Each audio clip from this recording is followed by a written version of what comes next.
Previously on Xena. My name is Beowulf. He had this lock. It had 2 ravens on it. It's something I did a long time before I met you. She wants to correct some great wrong she did in the past. Her trail has taken me north. Due north. Farther north than I've ever been. Do you know about this Valkyrie, Xena? Xena brought Odin out of his despair by sharing with him her lust for life. He, in turn, made her a Valkyrie. Tell me about the Rhinegold. First thing you should know, the Rhinegold is very dangerous to someone who hasn't forsaken their love. It depends on the trilogy, and it depends on how much time we have to prep it. These episodes we had a good lead time into. Certainly, when you're recycling sets and things, that is definitely the way to go. And I think most of our more successful episodes that were 2 or 3 episodes were because we could pool our resources and do something really special there. So we always look forward to trilogies. Or two-parters. When you're going 1 episode to Greece, the next episode to France, the next episode to Portugal, that's when it starts to get very, very hard. But like anything else, if you have enough prep time to do it, you can do just about anything.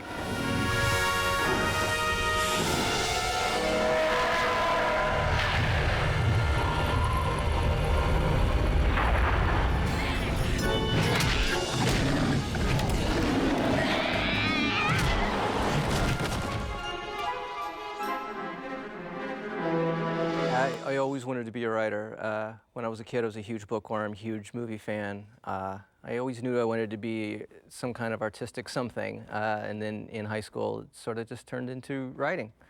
And yeah, drove out to Hollywood after college, seeking to be a writer. And how I got to Xena, a friend of mine, Chris Black, was working on Cleopatra 2525, which is another Renaissance show.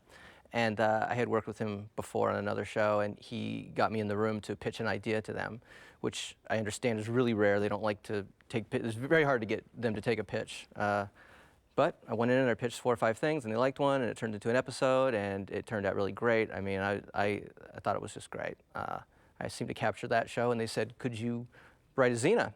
And I had never seen Xena before in my life. I mean, I knew what it was, but I had never watched the show. She was Xena, a mighty princess forged in the heat of battle. And I said, of course I could write a Xena, you know? And they sent me stacks and stacks of tapes to, you know, get caught up on the show. That was a lot of material to absorb. There's a lot of Xena to absorb. But I did, and they had me rewrite Haunting of Amphipolis. And I thought it was just a script assignment. Rewrote it, and before I turned in the first draft, they said, hey, come on over and we'll hire you on staff. And I didn't even know there was a staff position open. So it was all a big surprise, and it was just thrilling. It was just thrilling. You ready for this?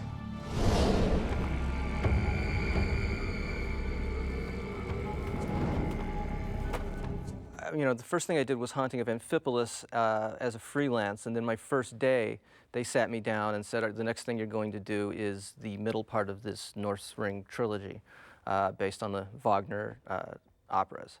And they actually had a sort of a classic comics version of the whole thing. It was actually a comic book that went through the whole Wagner legend, which is 4 operas long. It's just absolutely huge. It took them 26 years to write. And they sat me down, and they knew pretty much where the episode was going to begin and end, you know, the big events that was going to happen in each one, the bones of the whole structure. And then we started fleshing it out. So, and then, of course, we folded the Beowulf legend into it as well. So there was a lot to mix into it. We were all writing it at the same time. RJ was writing the Rhinegold, and Emily Skopov was writing Return of the Valkyrie. And mine was sort of a bridge between the two. Mine was in the middle. And what was great about that was that actually I started writing mine first before they did. It all happened pretty simultaneously, but I actually went to script before. I was a little ahead of them time-wise. They were busy doing other things. So what was unique about that is that I could write things in my script, and when we realized they might be a little confusing to the audience, RJ was able to set it up in his script. So for example, in my script, Brunhilde turns into this eternal flame, and we all realized that's a pretty unique thing to pull on the audience last minute. Oh, they can turn into an eternal flame. So RJ wrote a small bit in his script setting that up, that Valkyries have the ability to do this. So it was really a unique opportunity to do this sort of setup and payoff and actually work backwards. Xena! I can see your heart lies with Xena, but I'll prove to you which one of us deserves your love. In this episode, Brunhilde and Beowulf fell in love with Gabrielle simultaneously, so they were both pursuing her. You do know your way around this place, don't you? I never had a reason to come into this foul pit. For Gabrielle, I would go through the fires of hell. That's her. And what was strange was that there was really no mention or concern given about gender at all. I think by this time, with the whole Xena Gabrielle thing, a woman falling in love with another woman was just no big deal. It wasn't even a part of the discussion, really. These were two warriors that were falling in love with Gabrielle. They each fell in love for their own separate reasons. I won't leave Gabrielle. Neither will I.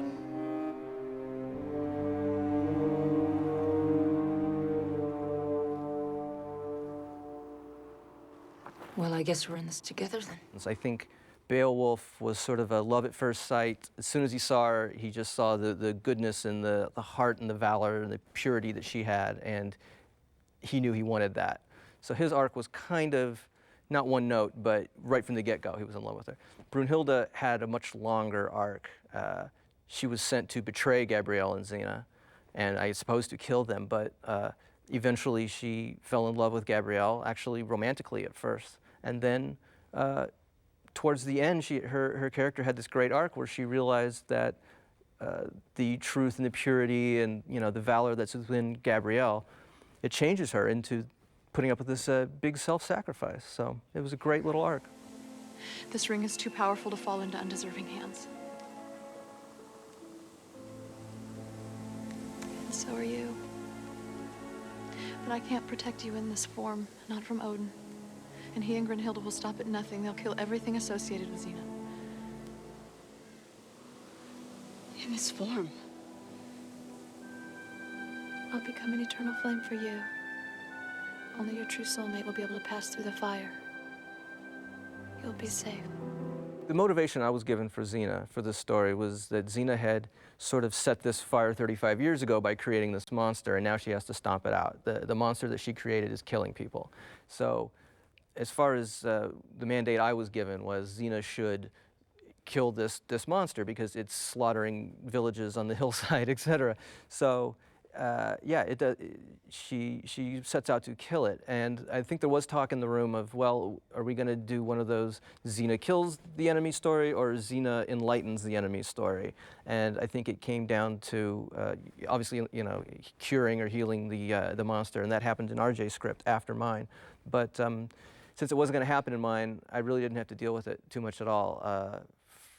The motivation I was given was, you got to kill the monster that she created.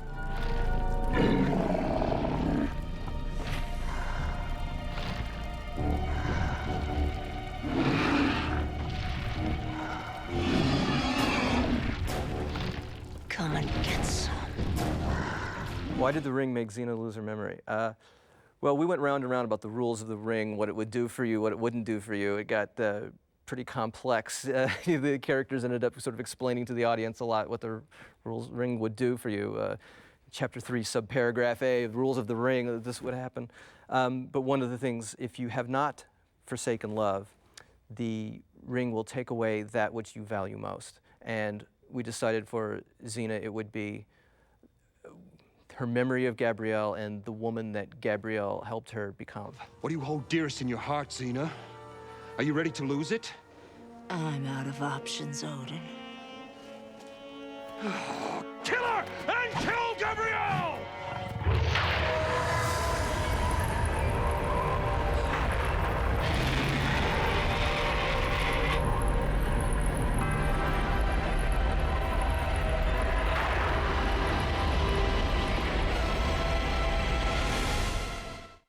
So that's why she gets amnesia. It's not just plain garden variety amnesia. It's the fact that everything that Gabrielle has made her over the years is now gone. So she's essentially a clean slate. You've put the ring on your finger. But Xena, you haven't forsaken love. Take it off. don't know what you're talking about. The curse was already working. I don't know how I got here. What's my name? What's my name? You've lost your memory, your sense of self.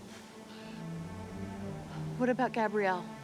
I don't know her. That was tough because it was the final scene in my episode, and I was really at a loss because Xena's alone and she's in the woods, and how do you demonstrate to an audience that Xena has lost her memory? And I asked Rob Tappert how I do that, and he says, well, Joel, she falls on her knees and she screams at the top of her lungs, "Who am I?" And that's how we discover she has amnesia.